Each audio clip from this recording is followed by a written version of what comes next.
దేవుని నామానికి మహిమ కలుగును గాక. మన ప్రభువును రక్షకుడైన యేసుక్రీస్తు నామములో శుభములు తెలియజేస్తున్నాను. అందరు బాగున్నారు కదా? మరొకసారి పరిశుద్ధాత్మ దేవుడు ఈ ఆదరణ గడియ అనేటువంటి దైవిక కార్యక్రమం ద్వారా మిమ్మల్ని మీ కుటుంబాన్ని దర్శించి ఈ విధంగా దేవుడి మాటలు ఈ ఉదయకాల సమయంలో మీతో పంచుకోవడానికి పరిశుద్ధాత్మ దేవుడు నాకు ఇచ్చిన కృపను బట్టి ఆ దేవదేవుడికి వందనాలు చెల్లిస్తున్నాను. దేవుడు ఇంకాను మిమ్మల్ని దీవించి ఆశీర్వదించునుగాక. ఆమేన్. రండి దేవునికి వాక్యం. ఈరోజు పరిశుద్ధాత్మ దేవుడు మనతో మాట్లాడుకున్న అంశం ఏంటంటే, పరిశుద్ధాత్మ దేవుడు మీకు చెప్పమని ప్రేరేపించిన మాట ఏంటంటే, వారు తప్పిపోయేరి. ఈరోజు దేవుడు మనతో మాట్లాడుతున్న అంశం ఏంటంటే, వారు తప్పిపోయేరి. పరిశుద్ధ గ్రంథం నుంచి అపోస్తలుడైన పేతురు రాసినటువంటి 2వ పత్రిక 2వ అధ్యాయం 15వ వచనం మాట మనం చూద్దాం. తిన్నని మార్గమును విడిచి బేయూరు కుమారుడైనట్టు బిలాము పోయిన మార్గమును బట్టి త్రోవ తప్పిపోయేరి. దేవుడికి మహిమ కలుగును గాక. దేవుని బిడ్డలు గమనించండి. ఒక రోజున ఒక సేవకుడు తన సంఘానికి వచ్చినటువంటి బిడ్డల కొరకు ప్రార్థన చేస్తున్నాడు. అయ్యా, మా పిల్లలు ఎన్నో సంవత్సరం దేవుని మందిరానికి వస్తున్నారు కదా, ఇదిగో ఎంతో చక్కగా నమ్మకంగా ఉంటున్నారు కదా, వాళ్ళు ఎందుకు దీవించబడట్లేదయ్యా? వాళ్ళు దీవించబడని సేవకుడిగా నేను కూడా ప్రార్థన చేస్తున్నాను కదయ్యా, వారిని దీవించిన ఆయన, వారిని దీవించడానికి కనుకరించిన ఆయన, మంచి మనసు వారిని దీవించమని దేవుని సేవకుడు అడుగుతూ ఉంటున్నాడు. దేవుని సేవకుడు ప్రార్థన చేస్తూనే ఉన్నాడు. ఒక రోజున దేవుని సేవకుడు కొంచెం బాధతో, అయ్యా ఎందుకు వాళ్ళు దీవించట్లేదు, కారణం ఏంటి? దేవుని మందిరంకి వస్తున్నారు, పాటలు పాడుతున్నారు, పరిచయం చేస్తున్నారు, మీరు ఎందుకు దీవించట్లేదు ఆయన, ఏమిటి ఆటంకం అని దేవుని సేవకుడు ప్రార్థన చేస్తే దేవుడు చెప్పాడంట, అయ్యా నా సేవకుడు నువ్వు ప్రార్థన చేస్తాను, నేను వింటున్నానయ్యా, వారిని దీవించాలనుకుంటున్నాను, కానీ వారు దేవుని మందిరంకి వస్తున్నారు కానీ కొన్ని విషయాలు తప్పిపోతున్నారు.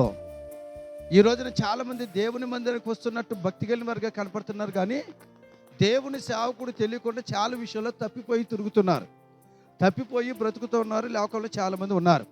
ఆ సేవకుడు కడుపు కట్టుకుని ప్రార్థన చేస్తున్నాడు, నాకు ఇచ్చిన ఆత్మీయ పిల్లయ్య వాళ్ళు ఎందుకు దీవించబడలేదంటే వారు తప్పిపోయారని ఆయన. ఈ రోజున దేవుని బిడ్డలను గమనించండి. వాక్యం పెట్టిన మనందరితో దేవుడు చెప్తున్నాడు, మీరు తప్పిపోతున్నారని దేవుడు చెప్తున్నాడు. ఎప్పుడు దేవుడు తన పిల్లల్ని దీవించాలనుకుంటాడు, ఆయురారోగ్యం వాళ్ళు అనుకుంటాడు, ఉన్నతమైన దశ కలగజేయాలనుకుంటాడు, కానీ ఎందుకు కలగట్లేదంటే మనం తప్పిపోతున్నారని దేవుడు బాధపడుతున్నాడు, తప్పిపోతున్నారని ఆయన కుమిలిపోతున్నాడు. ఒకవేళ మీరు అడగొచ్చు, ఎవరిని మీరు ఏ విషయంలో మేము తప్పిపోయామని దేవుడు అనుకుంటున్నాడు? ఎందుకు ఏ విషయంలో మేము తప్పిపోయామండి? నేను చక్కగా అన్ని విషయాలు మంచిగా ఉన్నాం అనుకుంటున్నాను కదా, ఏ విషయంలో మేము తప్పిపోయాము అని మీరు అడిగితే 2-3 విషయాలు చెప్తాను. ఈ రోజున దేవుని పిల్లలు ఏ విషయంలో తప్పిపోతున్నారు నేను మీకు చెప్తాను, జాగ్రత్తగా వినండి. ఒకటి, అపోస్తలుడైనటువంటి పౌలు తిమోతి గారికి రాసిన మొదటి పత్రిక 2వ అధ్యాయం, తిమోతికి రాసినటువంటి 2వ పత్రిక 2వ అధ్యాయం 18వ వచనం మాట ఏంటంటే, సత్యం విషయంలో మనం తప్పిపోతున్నాం. ఈ రోజున చాలామంది దేవుని మందిరానికి వస్తున్నారు కానీ సత్యాన్ని వెంబడించట్లేదు. సత్యం ఏమైతే చెప్తుందో, నేనే మార్గం, నేనే సత్యం, నేనే జీవమని దేవుడు సంబోధిస్తున్నాడు కదా, ఆ సత్యము చెప్పిన మాటల్ని వెంబడించట్లేదు, సత్యాన్ని తప్పిపోతున్నారు, సత్యంలో తప్పిపోతున్నారు, సత్యమును అనుసరించి నడవట్లేదు. ఒకటి, ఏ విషయంలో తప్పిపోతున్నారంటే సత్యము విషయంలో తప్పిపోతున్నారు. రెండోది, ఏ విషయంలో తప్పిపోతున్నారు అని మనం పరిశీలన చేస్తే, అదే తిమోతికి రాసిన మొదటి పత్రిక 6వ అధ్యాయం 21వ వచనం మాట ఏంటో తెలుసా? విశ్వాస విషయంలో తప్పిపోతున్నారు. మొదట ఉన్నంత విశ్వాసం లేదు, మొదట ఉన్నంత విశ్వాసమైనటువంటి ప్రార్థన, విశ్వాసమైనటువంటి క్రియలు లేవు. అందుకే దేవుని సేవకుడు దేవుడు చెప్తున్నాడు, వారు తప్పిపోతున్నారయ్యా, విశ్వాసంలో తప్పిపోతున్నారు, విశ్వాసంలో బలముగా ఉండమని చెప్పు. దేవుడికి మహిమ కలుగును గాక. ఏ విషయంలో తప్పిపోతుంది మీరు అనుకుంటున్నారు కదా, దేవుడు గుర్తు చేస్తున్నాడు, మీరు సత్యంలో తప్పిపోతున్నారు, 2 విశ్వాసంలో తప్పిపోతున్నారు. 3వది, యాకోబు గారు రాసిన పత్రిక 2వ అధ్యాయం 10వ వచనం మాట తెలుసా? ఆయన ఆజ్ఞల విషయంలో మీరు తప్పిపోతున్నారు. 3వది, ఆయన ఆజ్ఞలు అనుసరించే విషయంలో తప్పిపోతున్నారు. ఈ రోజున ఒక్కసారి నువ్వు గమనించు, నేను ఏ విషయంలో తప్పిపోవట్లేదు నువ్వు అనుకుంటున్నావు, కానీ దేవుడు ఖచ్చితంగా చెప్తున్నాడు, ఒకటి, నా పిల్లలు సత్యము విషయంలో తప్పిపోతున్నారు, సత్యాన్ని వెంబడించకుండా అసత్యాన్ని అనుసరిస్తున్నారు. 2వది, నా పిల్లలు విశ్వాసంలో తప్పిపోతున్నారు. 3వది, ఆయన ఆజ్ఞల విషయంలో తప్పిపోతున్న దేవుడు బాధపడుతున్నాడు.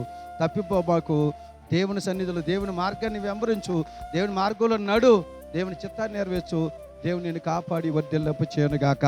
దేవుడి మాటలు దీవించనుగాక. తలలోంచండి, ప్రార్థన చేసుకుందాం. ప్రేమగల మా తండ్రి, నీ స్తోత్రాలు. ఎత్తబడిన వాక్యాన్ని బట్టి నీ స్తోత్రం. వాక్యం ప్రతి ఒక్క జీవితాలు ఫలింపు చేయండి. వారు తప్పిపోయిరి అని లేఖనం ద్వారా మాట్లాడుతున్నావు. ఏ విషయంలో తప్పిపోయారు మీరు మాట్లాడారు, ఈ రోజు నుంచి సరి చేసుకుని నిన్ను వెంబడించి నీ ద్వారా గొప్ప దీవెన పొందుకుని కృప ప్రతి ఒక్కరు దయచేయమని యేసు నామములో అడిగి పొంది ఉన్నాం తండ్రి, ఆమేన్. మరొకసారి ప్రభు పెట్టి మీకు వందనాలు చేస్తున్నాను. దేని బిడ్డలు గమనించండి, మరి ఈ వాక్యం నుండి మీరు అందరూ ఈ ఆదరణ గడియేటువంటి దైవికాన్ని ఆదరిస్తున్నారు.